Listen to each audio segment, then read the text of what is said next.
Today we're reading Clark the Shark, written by Bruce Hale and illustrated by Guy Francis.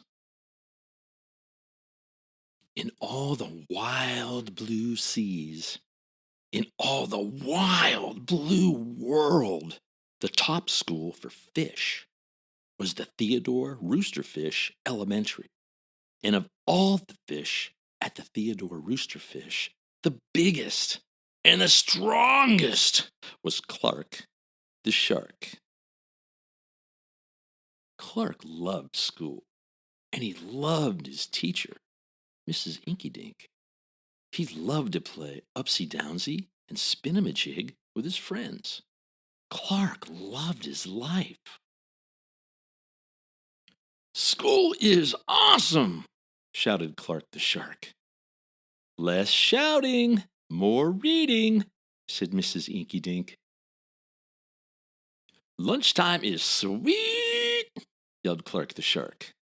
"Munch your own lunch," said his best friend Joey Mackerel. "Recess rocks!" bellowed Clark the Shark. "You're playing too rough, Clark," cried the other kids. Yes, Clark loved his life with all of his sharky heart, but he loved everything way too much.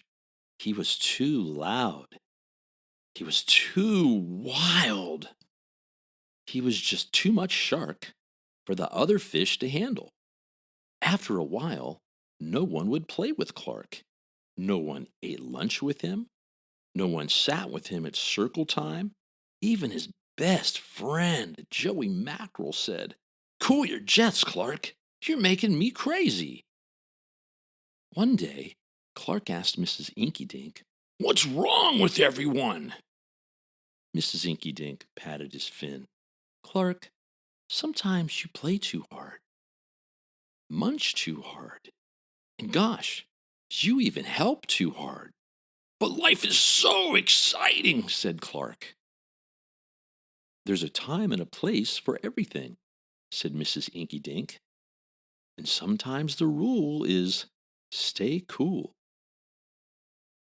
At recess, Clark tried to stay cool, but he pushed the swing with too much zing. "Sorry," said Clark. "I forgot." "Yikes!" cried Joey Mackerel. At lunch, Clark tried to stay cool, but everything smelled so good that he munched a bunch of lunches. "Sorry," said Clark. "I forgot." "We're starving," said his friends. In class, Clark tried to stay cool, but a good book got him all shook up. "Now, Clark," said Mrs. Inkydink, "this isn't the time or the place. Tell me, what's the rule?" "Stay cool," said Clark. "Hey, that rhymes!" he cried. Then Clark got a big idea in his sharky head.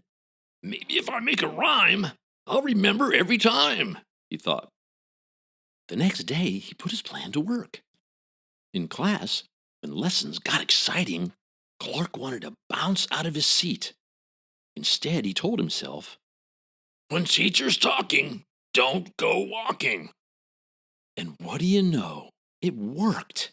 "Attaboy, Clark," said Mrs. Inkydink. Clark smiled. "Lessons are fun." At lunch, everything smelled so yummy. When Clark wanted to eat and never stop, he told himself, "Only munch your own lunch." And it worked again. "Way to go, Clark," said his friends. Clark grinned. Lunch is fun."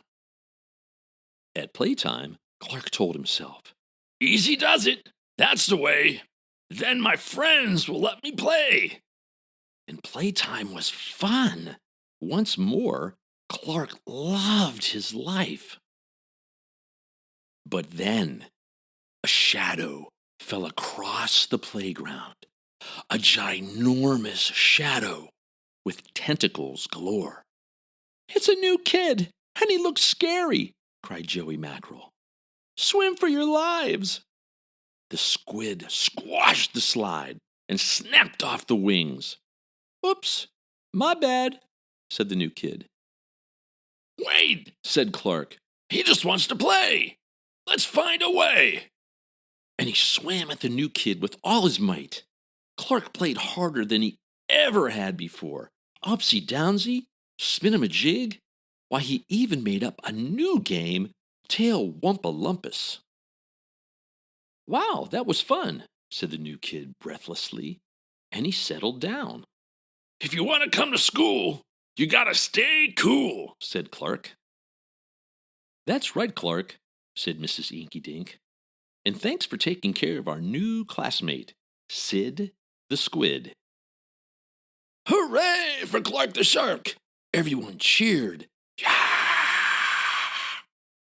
That night, Clark's mother asked, "What did you learn in school, dear?" There's a time and a place for everything, Clark said. Sometimes you just stay cool. But a shark's gotta do what a shark's gotta do. The end.